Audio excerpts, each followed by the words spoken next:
Good afternoon, everyone, and welcome to another episode of Nonprofits Mean Business Too here on ThinkTech Hawaii. The reason for the show was simply to highlight the nonprofits in the state of Hawaii and how they bridge the gap between government and private enterprise. And I must say, in the time that I've been doing this, I've learned quite a bit, and they do such a great job. Today, we have the fortunate experience of having with us Jimmy Greenwell. He is with the Hawaii Rangeland Stewardship Foundation. And Jimmy, welcome to the show. Thank you very much, Brandon. Appreciate being on. Absolutely. Why don't we start with you telling us a little bit about your background, maybe some of your schooling, your jobs, your passions, and maybe how all this brought you to where you are now. Okay. I went to high school at Hawaii Prep Academy in Waimea. Boarded there for 5 years, and then I went on to college at Cornell University, where I studied agricultural economics. I was interested in business, but my background and all had been livestock and in cattle, so that was kind of a good blend of the two. After a few years of military service in the Army, I worked for Alexander and Baldwin for 10 years till 1980, working in the land department, mostly on Maui. And then in 1980, and for the next 32 years, I was working for a family-owned business, our family-owned business on the Big Island that had been in the ranching business since the 1850s, and also was in real estate in Kona side. My passion that you ask about, I guess, has always been being on the land. Appreciating those who had come before us and who would be able to pass the land on in better condition than they found it. There's the generations that came before us, particularly, I was impressed with their long-term, unselfish perspective, treating land as a sustainable resource rather than a tradable asset or commodity. I guess that's kind of my passion that kind of carries over into what we're now doing with the foundation. It's outstanding. And in fairness, I mean, gosh, everything you've been doing really has brought you to this point. It sounds like, I mean, you've been involved in land a long time. You have a passion for what we do here on the islands and how important that is for us. It looks like, so what was the impetus? What made you decide to found this nonprofit? Well, it was a decision made by a number of cattlemen. About 5 years ago. And it's a long answer, so just kind of bear with me. Let me give you a bit of background, Brandon, if I could. That would be First great. Of all, how extensive, we talk about Hawaii's rangeland. How big an area is that? How important is that in the scheme of things in our island state?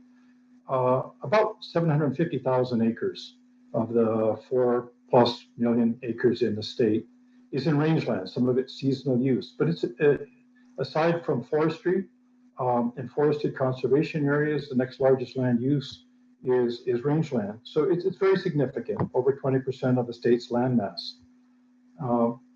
As a community, we hear so much about the need to save our ag land and preserve that open space, because that's really a part of what makes Hawaii so special. And there are lots of ways to go about accomplishing that mission. Some of them we see, such as through zoning and land use entitlements and restrictions on land use and controls on land use in a regulatory fashion, and they're effective to some degree. There are also ways to preclude changes in ag land, such as conservation easements, which a number of our local land trusts use and use very effectively. And these all help, but preserving and conserving a natural resource, particularly something like rangeland or farmland, and I include both in this same conversation, requires management. And management requires funding.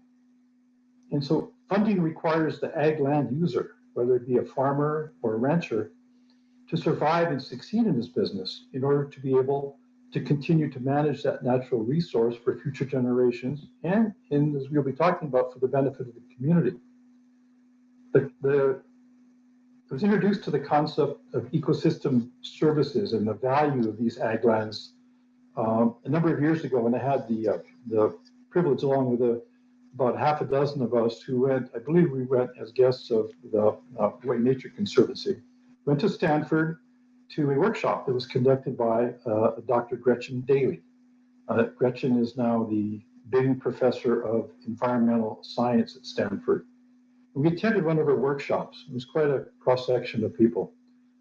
As cattle producers, we ranchers always saw ourselves basically as grass farmers, and therefore recognized, the obvious value of managing well the natural resources that we're blessed to be the stewards of during our tenure.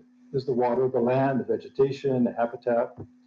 And we looked at these as factors of production that were important for us to take care of. We also valued our role as a provider for food, but Dr. Daly opened our eyes to what, at least opened mine, and I think we came back and started talking about this much more at the local level, opened my eyes to what was the value of these lands to the broader community. And that gets us into this whole terminology of ecosystem services, those benefits that flow to the broader community from well-managed ag land and rangeland, managed open space, if you will.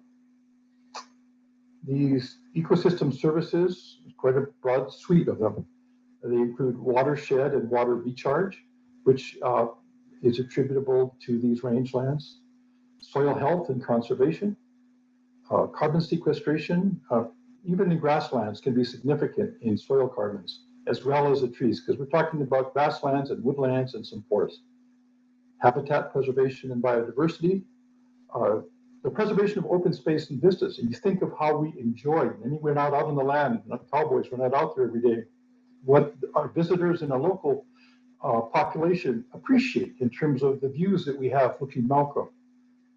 Invasive species control. A lot of that can best be managed where you have a practice, an agricultural practice in hand, such as on the rangelands that are well managed. Fire risk mitigation. We've seen the damage that can come from fire, from ag land or ag land that's been abandoned and not properly cared for or with no stewardship on it. And it's not just keeping the fuel levels down by chomping on the grass, but it's also the infrastructure, the roads, the water systems, and the people and the equipment, the first responders to rangeland fires are ranchers and their neighbor ranchers and farmers, and even managed recreational opportunities. So, this was the connection to what we were doing every day in terms of bee production with that broader community. As we talked about it and we thought about this more, I think there's some things we had to acknowledge as an industry. Number one, we haven't really effectively told our story. I think farmers and ranchers traditionally don't do a good job at that. We kind of keep our nose to the grindstone. Maybe we're too focused on tending to the farm or the ranch because it's about an 8-day-a-week job, 24/7, 24/8 maybe. And you don't think about going outside of that box oftentimes to do some of the other important connections that would be helpful. We realized to better tell our story, we needed more data. We had our own sense and idea of what these values were, but we weren't able to quantify them very well. And lastly, we really had never created an opportunity for the community to support our long-term mission of perpetuating these rangelands through sound stewardship. Up to that point, the organization primarily involved with achieving this goal of perpetuating Hawaii's rangeland had fallen on the shoulders of the Hawaii Cattlemen's Council, which is funded by its members alone. And much of what the council did involve programs of education, communication, advocacy, and a large part of their focus was also bringing science and management together onto the land and training and helping those who were the true boots on the ground, the farmers and the ranchers, to do the best possible job they could as resource managers. The council also plays an important role in supporting sound public policy, but our foundation doesn't get into that. We're strictly looking at the stewardship side and the non-lobbying aspects, but providing good data for our industry spokespeople. With that background, the foundation was formed. And our mission statement, if I can read it, was real Yes. simple. Mm-hmm. Our mission statement is perpetuating Hawaii's rangelands through sound land stewardship, thereby preserving open space, supporting local food production, and promoting enhanced ecosystem services attributable to Hawaii's rangelands to education, research, and advocacy. And what this really means is the funds that we can raise go to educational workshops and training, professional development, research and science, and community outreach. That's incredible. I mean, what a That's a long answer, but that's no. how it all. You have to kind of follow through it. In all fairness, I think the general public really is uneducated about where their food comes from and about all the different elements in the chain that are required to bring that food into the marketplace. And you guys are doing a very fundamental element here. You've thought, and because of your background, you thought, hey, there's so much more important aspects here. If we don't have good land, right, then what else is important here? And you talk a little bit about soil health, and I think I mean that's even a number that's a very important element in and of itself, because if you don't have soil health, you obviously don't have the grass, you don't have the nutrients in the water, you don't have all these different biodiversity, you don't have any of that. So absolutely what you guys are doing is not only critical but super important to this entire chain. And so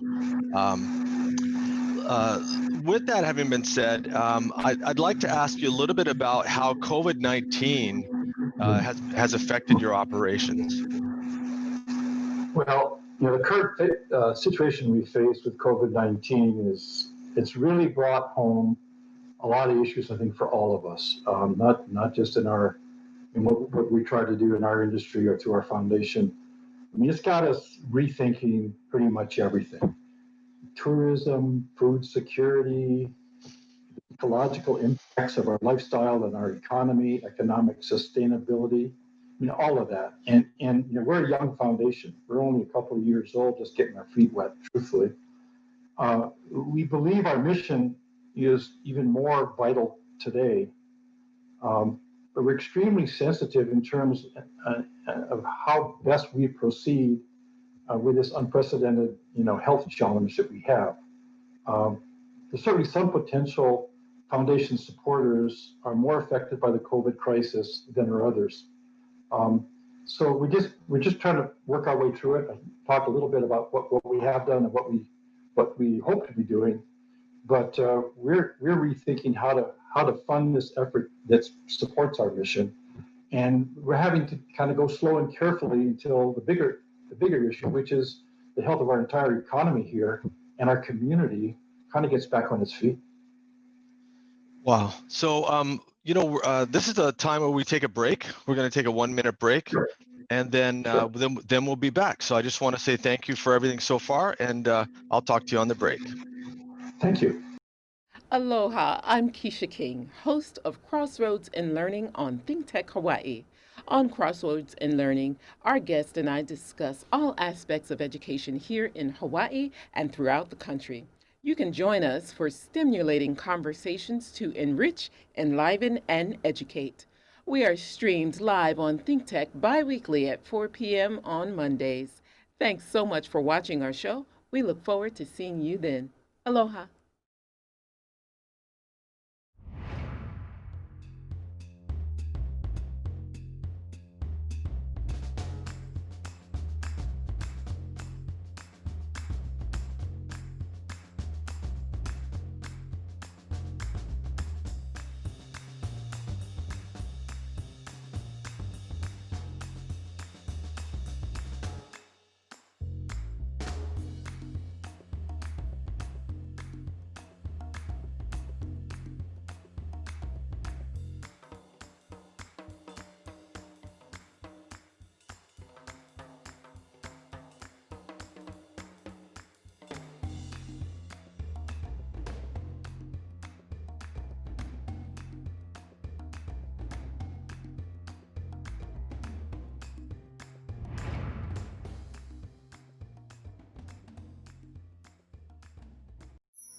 Aloha and welcome back to Nonprofits Mean Business 2. We're talking to Jimmy Greenwell. He's with the organization Hawaii Rangeland Stewardship Foundation. And Jimmy, I'd like to know, has there been an increase or a decrease in the need for support, and why? I think, Brandon, the long-term need is still very much remains. But as I was saying just before the break, we need to be kind of careful how we proceed until better times return, just from a fundraising standpoint, and we acknowledge that. But meanwhile, our ranchers continue and farmers continue to steward the land and produce quality food to feed our community. I think food security is something we've been reminded of over the past few months too, and it's an important part of what we do. Even during these times, the ranching community has tried to be a helpful participant and do our bit, aside from taking care of our own kuleana on the land.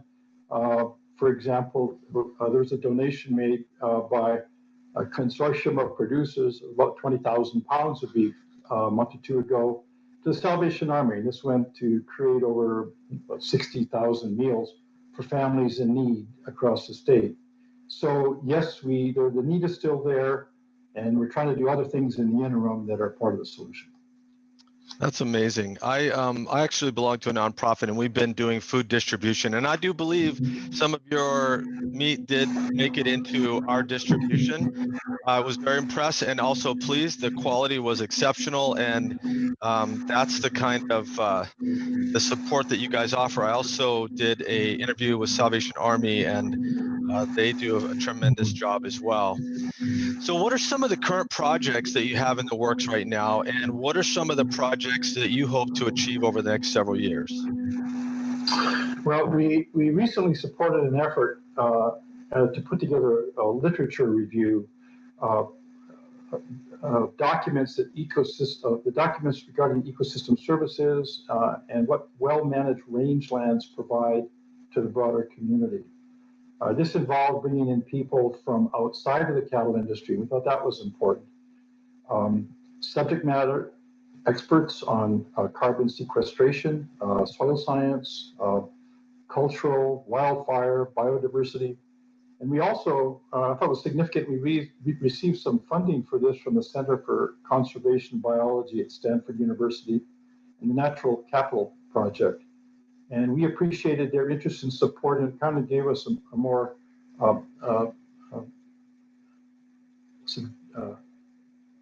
overview from outside of our industry with respect to what we were doing. The review not only outlined how well-managed rangelands provide benefit, but identified areas where we need to do more research and do more work, which the foundation would like to support. Our inaugural Rangelands Open Golf fundraiser, we held that last December at Hokulea on the Big Island. And it brought people together from different industries, which was part of what we were trying to do to broaden the base and involvement. So it wasn't just cattlemen supporting ranchland, but telling our story to the broader constituency. It was a good time. We raised some good money, and we hope to continue to do that when times improve. The kind of things that foundation distributions have gone toward to date.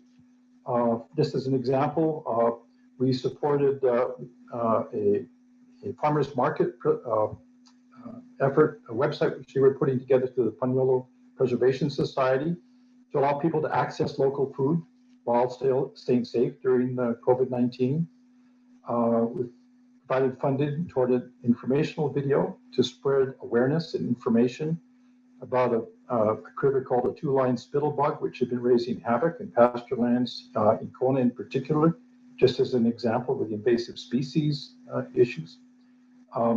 We provided funding for particular projects the Hawaii Cattlemen's Council manages to continue to provide support to cattle producers who are creating food and stewarding the land consistent with the foundation's mission. I think going forward, we see the foundation continuing to offer scholarships. These are for college-bound students who are interested in studying subjects which relate to rangeland management, funding programs for professional development those already out of college and on the ground. And we do that both locally through an annual Cattlemen's College and through a National Young Cattlemen's Conference. Supporting workshops and training is very much consistent with our mission and our goals. And as I mentioned earlier, funding research and scientific efforts, particularly those of the type which I spoke of that came out of that what I'll refer to as the Stanford study. And I guess lastly is creating more educational materials, because as you and I have discussed, there is a need for better communication. And this is both outreach into the community to connect and communicate with land managers, stewards, ranchers, but conservationists who we see ourselves as being partners with in many of our bottom line common denominator goals, and the general public. Oh, yeah. No, that's true. I think getting your message out there, helping people understand what you're doing, supporting the future of education as well, so that people can understand that and become more fluent in it. And they could draw more partnerships, which of course, that ends up being a mutual benefit, doesn't it? For not just you, but for them as well. We think so. We think so. We're very much a part of not only the business community, but the landscape that makes us special and the ecosystem that we are all a part of on a very broad scale. And I think everybody understanding one another's role in this is very fundamental to us being able to be constructively supportive of one another's efforts when we need that help, and to appreciate what one another brings to the table. And that's really what a lot of this is about.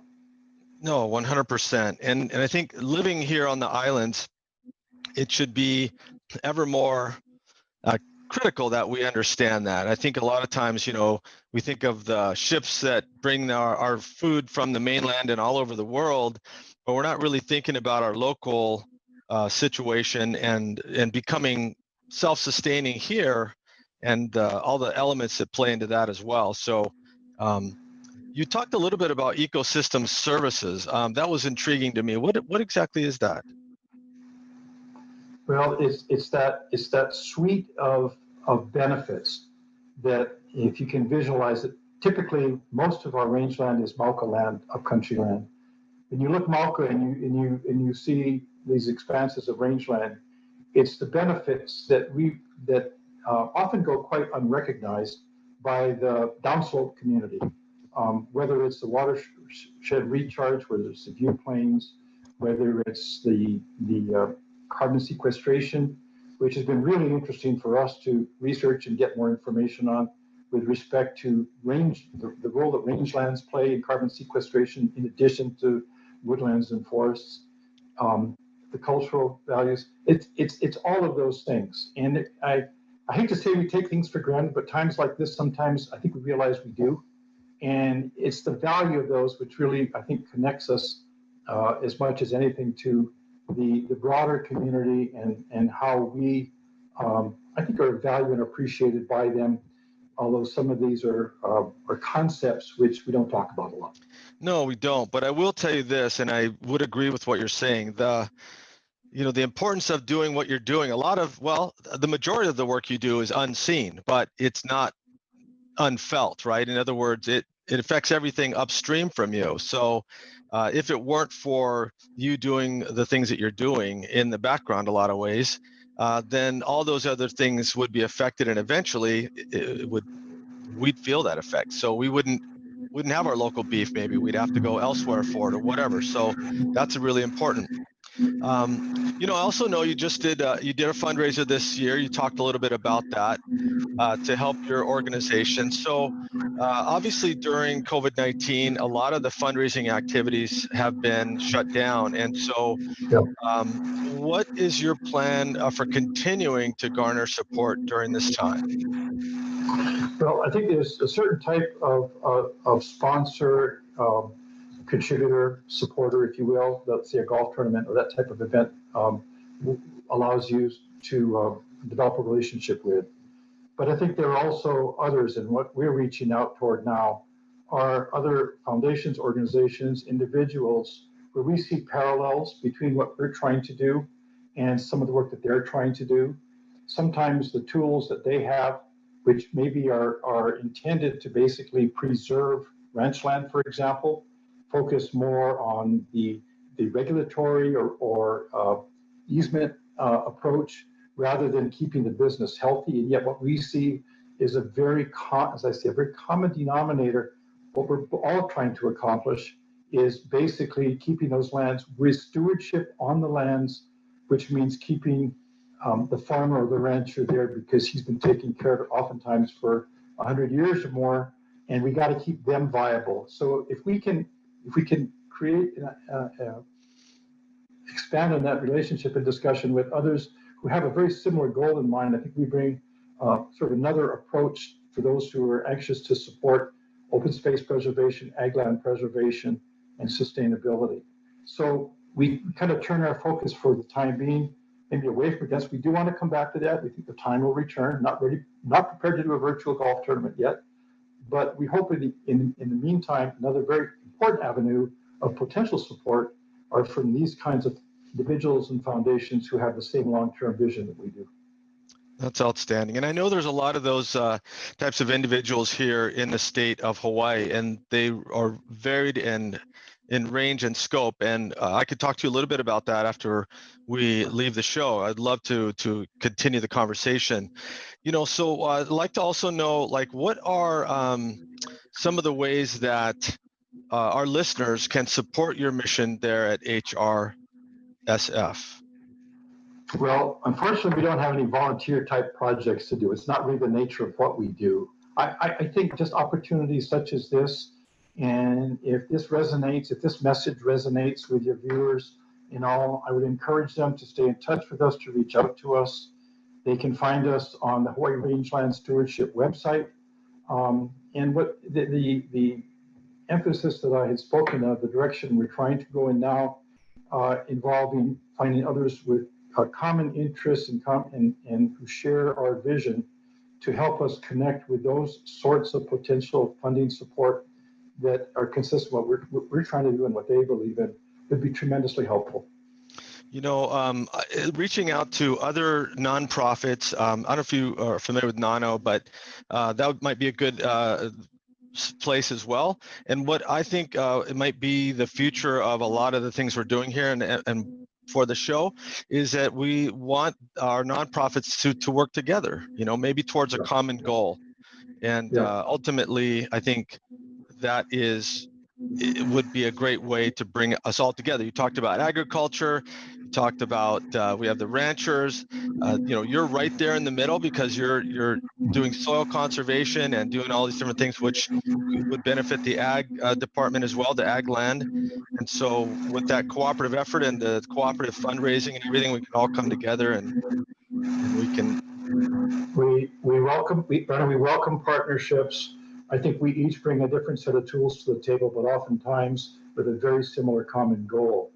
And what we bring, I think, is the people, the experience on the land and the boots on the ground, and an opportunity, an avenue to channel supportive funding to things which help them do a better job. But I couldn't agree more. We're learning as we get into this how competitive it is to raise money, even in the best of times, and we acknowledge that. So the more we can work with others who have common goals, who have been through it, who see us as perhaps a vehicle that partners well with what they're trying to do, I think all the better. Well, I just want to thank you, Jimmy, for your time today. I want to thank you for getting your message out there and letting people know more about your organization. And of course, as Jimmy mentioned, you can go to his webpage and learn more about the organization, Hawaii Rangeland Stewardship Foundation. So again, Jimmy, I want to thank you for your time. As I always say, that's the one thing that when you give it, you can never get it back. So thank you, Jimmy. Mahalo. Appreciate the time. Thank you, Brandon. Thank you.